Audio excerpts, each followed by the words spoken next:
Are we living in reality or a simulation? Is there even a difference at this point?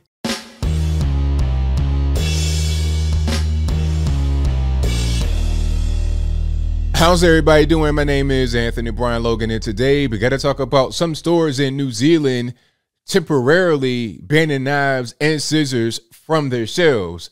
And when I say temporarily, take that with a grain of salt, because we all remember back in March of 2020, they temporarily locked us down for 2 weeks to slow the spread and flatten the curve. And right now, 2021, just a blink of an eye from 2022, there are still people locked down inside their houses, refusing to leave with a face mask, a face shield, a gallon of hand sanitizer, and all this and that. But for now, I digress. Now, why are they banning knives and scissors from the shelves? Well, there was an attack by this guy from Sri Lanka, a so-called refugee, who, screaming Allahu Akbar, stabbed 6 people. I'm not sure if anybody died. Hopefully they didn't. Hopefully everybody is able to recover. But because it was a knife attack and it was a terror attack as well, let's go ahead and ban the knives and the scissors, at least for now. I think it was one store that started it. I can't remember their name, but I'll place a picture of the outside on the screen before you. And then a bunch of other stores follow suit from that one store. It's not a thing from New Zealand itself. But if the president, Jacinda Ardern, if she was to come out and say, okay, ban all knives, ban all scissors, I would not be surprised, because this is the same person, the same administration that locked down the entire country because of one case of the bug. One case shut the entire New Zealand down. One case. So when you do things like that, banning knives and scissors is not really a surprise. Now, let's back up a little bit to explain how this whole thing happened. Who is this guy? What was he doing? What's happening? Now, the guy is from Sri Lanka and was a so-called refugee. But according to Jacinda Ardern, the prime minister, not the president, but the prime minister, she said that the guy had like false paperwork. So he wasn't even a legitimate refugee. But then on top of that, they have lax rules when it comes to immigration in New Zealand, at least before the bug. Now they got the bug, they want to kind of be a little bit more tight or very tight. But before that, it's like, hey, come one, come all, we'll take care of you. And now you have an ISIS affiliated guy who was a known terror suspect. I find it strange that in New Zealand, also US and all over the world, but especially the U.S., there will be a guy that everybody knows is a terrorist, everybody knows is affiliated with some kind of radical Islamic group. Everybody knows it, and nobody does anything. Everybody knows this guy could be a school shooter, just like Dylan Roof. The FBI went to his house multiple times. They were watching him, but yet they couldn't stop him. So my question would be, okay, what's the point in all the spying and all the surveillance and all the heavy-handed papers, please type mentality if you're not going to do anything when you're able to identify a guy that has a real problem that could go over the deep end and go postal and kill people, stab them, shoot them, or whatever? What's the point of all the surveillance? I don't know, but for now, I digress. The point is that this guy had been known to the authorities out there in New Zealand as a potential terrorist, as a guy that probably wasn't in the country correctly, legally, but yet he was still able to go do what he did. Okay, went into a grocery store and just started stabbing randomly. In a very brief period of time, he stabbed 6 people. I think the officers came to the scene within 1 minute because they were already nearby. But yet that wasn't enough to stop the initial part of the rampage. And of course, they went in there with their guns blazing, right? As they should. I'm not sure if the guy's dead or what. If he is, that's great, fantastic, but I'm not sure if he's dead. Either way it goes, this guy had been known to the authorities and they didn't do anything and they let it happen. So rather than saying, hey, you know what?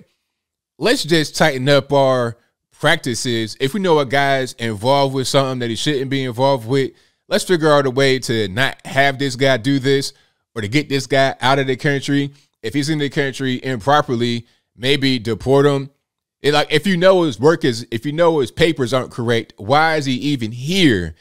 get them out of here. And it's not easy to go to New Zealand because there's no land borders. It's an island in the middle of nowhere.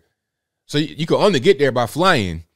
So surely it's kind of easy to secure your borders. You can't really row your boat from somewhere. Australia is kind of close by, but Australia is the same way. You can't get to Australia if you're not actually flying on a plane or on a boat from probably somewhere far away like Sri Lanka. That's not close at all to New Zealand. Okay, I guess they're both kind of adjacent to the Indian Ocean, but you're talking about thousands of miles away. You should have gotten that guy out of there and relied upon your authorities to do that. But rather than focusing on that, you want to ban knives. You want to take knives off the store. It's weird. It's like the knives being banned is almost the equivalent to banning the Confederate flag from being sold on Amazon. What is that going to do? Okay, you're going to ban knives from the stores and ban scissors, but I mean, surely you can find a different way to hurt somebody if you really want to hurt them. Go to a hardware store. There's all types of tools in there that'll get the job done. You're talking about handsaws, baseball bats, golf clubs, pieces of wood, steel, brick, stone, marble. You could find a way to hurt somebody if you really want to do it. Okay, in my garage right now, I got all types of screwdrivers and power tools that'll get it done. So if I can't find a knife to cut my steak and eat it, or to cook and chop broccolis with, I can find something to do something to somebody if I really want to do it. In the garage right now, there's a whole cornucopia of ways to hurt people. But you know what? Don't worry about me. Don't come raid my garage. I'm not going to hurt anybody. I'm a peaceful person. Focus on the individuals that shouldn't be in the country, that could be deported, and get them out, rather than trying to ban the instrument that this person who shouldn't have been here used. It's the same thing with gun control. I mean, okay, you're going to ban guns, and they had the same issue in UK. Now you got this rampant knife crime. So you're going to ban knives? What's next? You're going to ban anything that could be used as a blunt instrument. You're going to ban fists. You're going to ban feet. You're going to ban elbows, and you're going to ban headbutting. What are you going to ban next? I mean, at a certain point, do you have the right to defend yourself in a place like New Zealand? Is that still available or no? Do you have the right to even move around the way you want to move around? And if they lock the country down because of one case of the bug, can you even leave? You know, are you going to be like China, where they shut down the country, but it didn't shut down any international flights? Okay, so we're not going to spread it among ourselves, but we spread it to you, and it's fine. This whole thing has been crazy. The lockdowns, all these restrictions and rules and ordinances. For what? What will banning the knives from the shelves do? And they said, well, we don't know what we're going to do in the future. Again, this temporary thing, oh, it's just for now, just for a brief period of time. That's what they say. But in reality, it may not be that way. If you agree to one particular thing like this, thinking it might just be for a while, don't be surprised when you can't have anything, when you can't own a baseball bat, when you can't own a golf club. Okay, you're going to be out there playing wiffle ball with plastic hollow bats and little baby T-ball. Are you going to ban baseballs because I can throw it real fast and hit you in the head and knock you out? Once you allow one weird thing to slide, one weird law to just go through, you're going to pave the way for other weird things and laws to go the exact same way. Just to go through, uncontested, and now that's a law of the land. It's unfortunate, but I think I'll leave that right there for now. And what say you? How do you feel about some stores in New Zealand banning knives and scissors? Will it make a difference?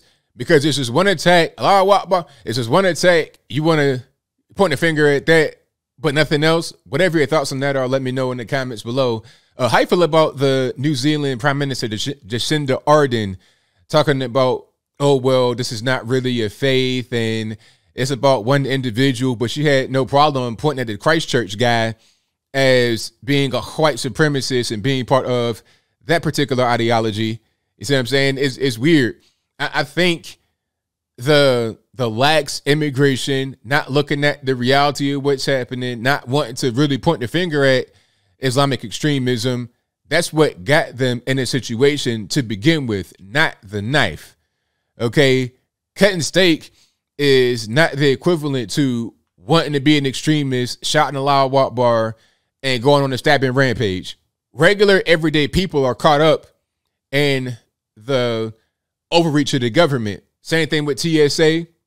Oh, it's to stop terrorism, it's to keep the plane safe. Meanwhile, you almost taking your pants off right in front of everybody at in the TSA line. Where do we stop when it comes to government overreach? How much is too much when it comes to giving up your civil liberties? Whatever your thoughts are, please let me know in the comments below. And that's all I got to say for this video. If you like what you heard, please comment, rate, share, and subscribe. Peace.